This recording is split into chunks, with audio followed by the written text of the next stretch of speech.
बिस्मिल्लाहिर्रहमानिर्रहीम। अस्सलाम वालेकुम। लीगल ग्लोब अल शरीफ लॉ चैम्बर के साथ मैं हूं मोहम्मद उमर अशफाक।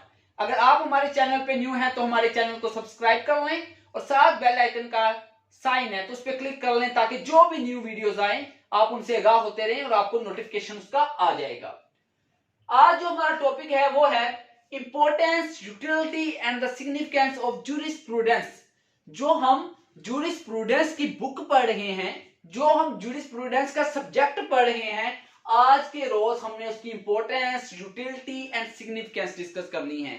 लास्ट लेक्चर में हमने ये बात तय की थी कि जूरिस्प्रूडेंस है क्या। हमने इसके बारे में पढ़ा था कि व्हाट इज जूरिस्प्रूडेंस। तो एक वर्ड जो स्टार्टिंग में मैंने याद करवाया था वो तो आपको भूलना ही नहीं चाहिए कि it is the skill of the law. ये लॉ का स्किल है। It is the wisdom of the law. ये फहम है किसका? लॉ का। ये दो वर्ड से बना था, लैटिन वर्ड से। वो भी मैंने आपको तोड़ के दिखाए और उनके आपको मीनिंग करवाए। फिर मैंने डिफरेंट जूरिस्ट के जरिए आपको उसको समझाया कि ये किस तरह फिलॉसफी ऑफ द लॉ है, किस तरह ये साइंटिफिक स्टडी है, किस तरह ये social engineering of the law है। वो मैंने आपको पिछले लेक्चर में करवाया। आज हमारा मकसद ये नहीं है। आज हमारा मकसद है कि ये जो हम जूरिस्प्रूडेंस पढ़ रहे हैं, ये जो हम जूरिस्प्रूडेंस का सब्जेक्ट पढ़ रहे हैं, क्या वाकई ही इसकी कोई अहमियत है? क्या वाकई ही ये चीज अहम है? अगर हम सोशल साइंसेस पढ़ते हैं, पॉलिटिकल साइंस पढ़ते हैं, तो हम इस बात पे बहस करते हैं कि वाकई ही पॉलिटिकल साइंस की कोई अहमियत है। इस तरह ये भी एक सब्जेक्ट है कि बहुत बड़ी वास्ट फील्ड है जूरिस्प्रूडेंस। तो आज के रोज हम इस बात पे बहस करेंगे और फिर इस बात पे आपको कायल करेंगे कि वाकई ही जूरिस्प्रूडेंस की एक प्रैक्टिकल वैल्यू मौजूद है। तो सबसे पहले पेपर पॉइंट ऑफ व्यू से ये क्वेश्चन पूछ लिया जाता है, what is importance of jurisprudence, what is utility of jurisprudence, या what is the significance of jurisprudence. तीन तरह से एक क्वेश्चन पूछ लिया जाता है। एलएलबी पार्ट 3 में पूछ लिया जाता है और एलएलबी पार्ट 1 के स्टूडेंट्स को भी इसके बारे में पता होना चाहिए, क्योंकि जब आप philosophy of law, introduction of law पढ़ते हैं तो आपको जूरिस्प्रूडेंस का कॉन्सेप्ट आपके जहन में काफी हद तक क्लियर होना चाहिए ताकि आप अपने सवाल अटेम्प्ट कर सके। मैंने इसके हवाले से कुछ पॉइंट्स निकाले हैं। इन पॉइंट्स का मकसद क्या है निकालने का? इसका मकसद यह है कि जब भी आपको जूरिस्प्रूडेंस की यूटिलिटी, सिग्निफिकेंस या इंपॉर्टेंस आए तो आप इन पॉइंट्स के जरिए इसको एक्सप्लेन कर सके। मैंने बोर्ड पे ये सारे पॉइंट्स लिख दिए हैं।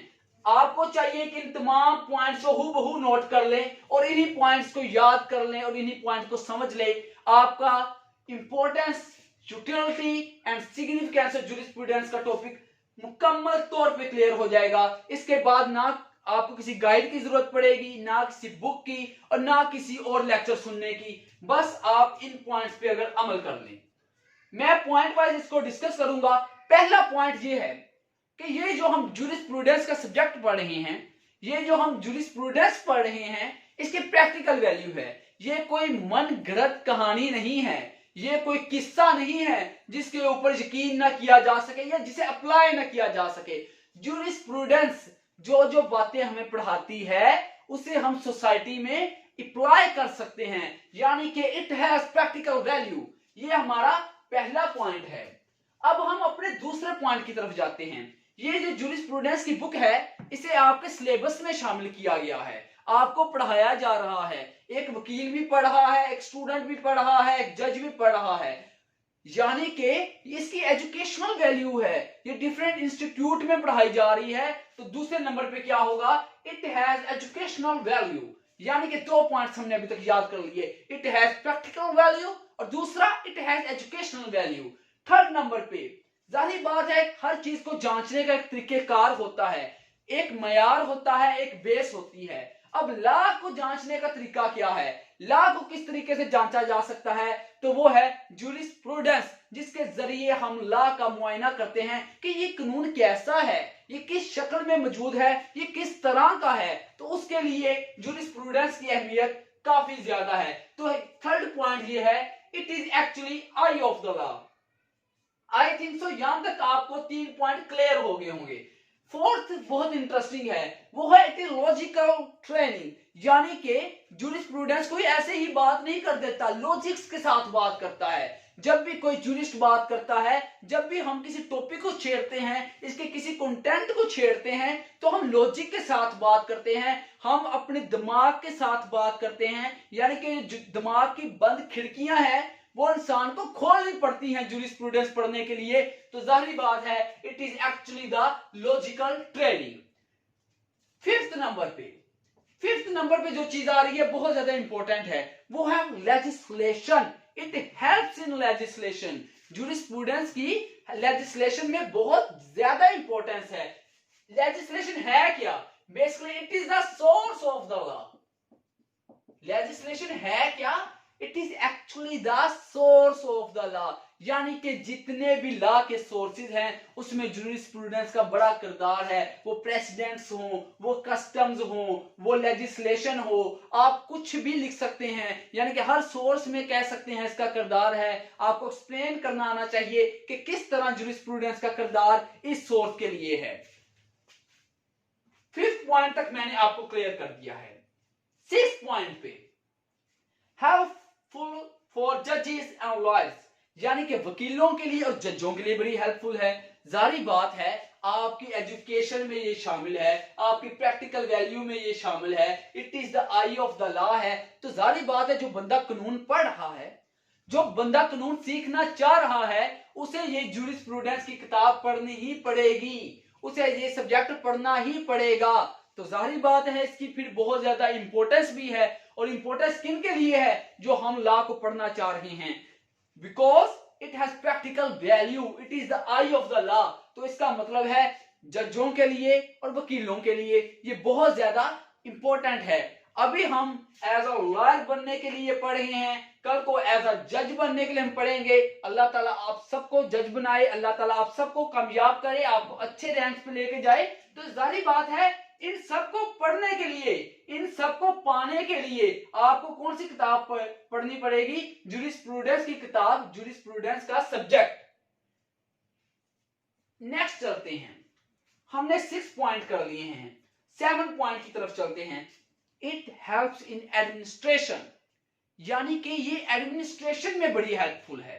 यानी कि जब किसी मुआशरे में उसके इंतजामात को तरतीब दिया जाता है कि हमने इस मुल्क का इंतजाम कैसे चलाना है, हमने इस म्युनिसिपैलिटी का निजाम कैसे चलाना है, इस सोसाइटी का निजाम कैसे चलाना है, यानी कि एक एडमिनिस्ट्रेटिव यूनिट का निजाम कैसे चलाना है, तो उसमें भी जूरिस्प्रूडेंस बता रही है।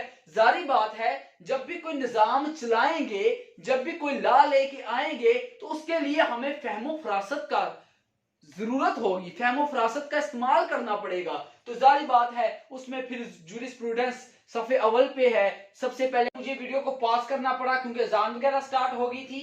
हमने 7 पॉइंट तक ये कर लिया है, अब हम 8th पॉइंट की तरफ जाएंगे। 8th पॉइंट में पहले भी आपको करवा चुका हूं। जिस तरह हर लैंग्वेज की ग्रामर की बुक होती है, जब आप किसी भी लैंग्वेज को सीखना चाहें, जैसे आप पर्शियन सीखना चाहते हैं तो आपको पहले पर्शियन की ग्रामर सीखनी होगी। अगर आप लॉ सीखना चाहते हैं तो आपको सबसे पहले लॉ की ग्रामर सीखना पड़ेगी, और लॉ की ग्रामर की बुक है आपकी जूरिस्प्रूडेंस, यानी कि लॉ की ग्रामर की बुक आपकी है जूरिस्प्रूडेंस की बुक। तो आप इसकी इंपॉर्टेंट, यूटिलिटी और सिग्निफिकेंस में लिख सकते हैं कि ये ग्रामर ऑफ द लॉ है, यानी कि इसकी यूटिलिटी है कि ये ग्रामर ऑफ द लॉ है।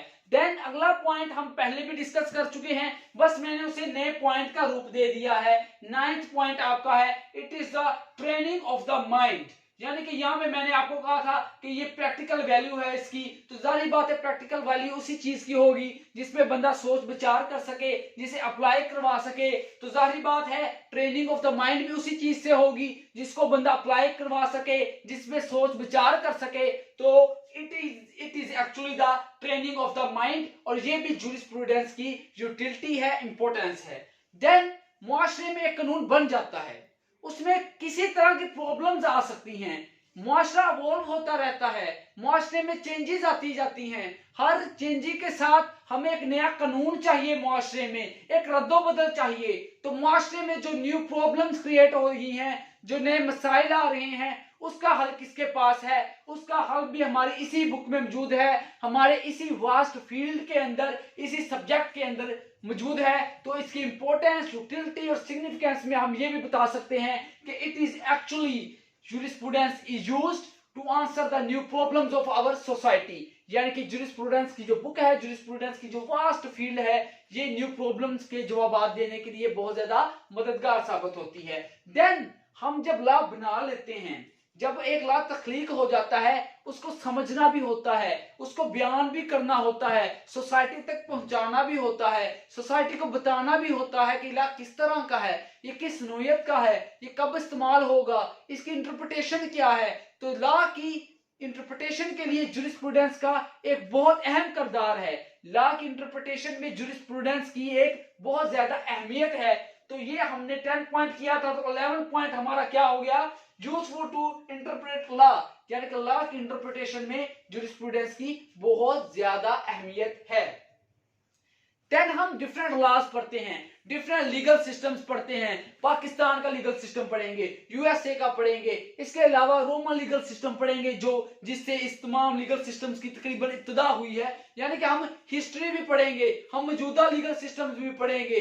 तो उससे क्या है कि हम फॉरेन लीगल सिस्टम्स भी पढ़ रहे हैं, ना सिर्फ हम एक खास लोकल लीगल सिस्टम पढ़ रहे हैं, बल्कि डिफरेंट खित्तों के लीगल सिस्टम भी पढ़ रहे हैं। तो यहां बैठे हम डिफरेंट इलाकों के लीगल सिस्टम पे तबसरा कर रहे हैं, डिफरेंट इलाकों के लीगल सिस्टम को पढ़ रहे हैं। तो ये कैसे मुमकिन हुआ है, ये ज्यूरिस्प्रूडेंस की ही वजह से मुमकिन हुआ है कि आज हम डिफरेंट इलाकों के लीगल सिस्टम्स को जांच रहे हैं, उनकी खुसूसियात के बारे में हम पढ़ रहे हैं। आज के इस लेक्चर में मेरी पूरी कोशिश थी कि मैंने आपके लिए 12 पॉइंट्स बनाए, उसके बाद मैंने ईच पॉइंट को डिस्कस किया, समझाया कि इस पॉइंट में मैं कहना क्या चाह रहा हूं। बेसिकली मैंने अपना ये क्वेश्चन सोल्व किया है, जो इंपॉर्टेंस, यूटिलिटी और सिग्निफिकेंस ऑफ ज्यूरिस्प्रूडेंस है, कि आपको अगर इम्तिहान में ये क्वेश्चन पूछ लिया जाए तो आप इसको कैसे बयान कर सकते हैं। अगर आपसे कोई प्रेजेंटेशन इसकी ले तो आप इन 12 पॉइंट्स पे इसकी प्रेजेंटेशन ले सकते हैं। इन 12 पॉइंट्स को करने के बाद आपको किसी नोट्स वगैरह की जरूरत नहीं, किसी बुक की जरूरत नहीं इस क्वेश्चन को हल करने के लिए। मैं दोबारा रिपीट कर रहा हूं, सिर्फ इस क्वेश्चन को हल करने के लिए आपने ये नहीं कहना कि सर ने कह दिया है कि आपको किसी बुक की जरूरत नहीं, तो भाई जी बस यही सब कुछ ज्यूरिस्प्रूडेंस है। नहीं, इस क्वेश्चन को हल करने के लिए किसी भी बुक की जरूरत नहीं है। अब आप ये 12 पॉइंट्स नोट करें, इन 12 पॉइंट्स के कॉन्सेप्ट्स को क्लियर कीजिए, उसके नीचे अपनी तरफ से लिखिए कि आप इसके अंदर बताना क्या चाह रहे हैं, कहना क्या चाह रहे हैं, और ये पॉइंट्स आपका पूरे क्वेश्चन को सॉल्व करने के लिए बहुत ज्यादा मददगार साबित होंगे आपके। तो आज जो आपका काम है वो ये है कि आपने सबसे पहले ज्यूरिस्प्रूडेंस के बारे में पढ़ा था, आज आपने इसकी इंपॉर्टेंस पढ़ ली। तो यानी कि आपने 2 मेन क्वेश्चंस ज्यूरिस्प्रूडेंस के तैयार कर लिए हैं, जो कि ज्यूरिस्प्रूडेंस के स्टार्टिंग में बहुत ज्यादा इंपॉर्टेंट होते हैं। अगर आपको हमारे इस लेक्चर की समझ आई है तो कमेंट बॉक्स में लाजमी बताइए। अगर कोई बेहतरी चाहते हैं अंदाज में तो वो भी आप हमें कमेंट बॉक्स में बता सकते हैं। और 3rd नंबर पे अपने कमेंट बॉक्स में आप अपनी कीमती आरा भी दे सकते हैं कि आप हमारे इस चैनल को, इस सेटअप को कैसा समझते हैं। देन हमारे चैनल को सब्सक्राइब लाजमी कीजिए, बेल आइकन पर क्लिक लाजमी कीजिए, ताकि जितनी भी न्यू वीडियोस आए उनके बारे में आपको नोटिफिकेशन मिलते रहें। इंशाल्लाह कोशिश होगी कि मजीद वीडियोस भी बनाऊं आपके लिए, नई वीडियोस भी बनाऊं और लीगल बुक्स के सारे सब्जेक्ट्स को टच करूं, ताकि आपकी एक अच्छी तैयारी हो लॉ के बारे में। अल्लाह ताला आप सबको कामयाब करे। अगर आपके कोई सवालात हैं, मेरा व्हाट्सएप नंबर भी है, आप उस पर भी पूछ सकते हैं। हमारे ग्रुप्स भी बने हुए हैं, आप उनमें भी पूछ सकते हैं। हमारे फेसबुक पे भी पेज है, आप उस पे भी अपने क्वेश्चंस को पोस्ट कर सकते हैं। यानी कि आपके पास बहुत ज्यादा चांसेस हैं कि आप अपने जो क्वेश्चंस हैं उनका आंसर हमसे ले सकते हैं। अल्लाह ताला आप सबको कामयाब करे, अल्लाह ताला आप सबका हमें नासिर हो, अल्लाह ताला आपको कामयाबी इनायत फरमाए और अल्लाह ताला हमें भी कामयाबी इनायत फरमाए। अल्लाह हाफिज।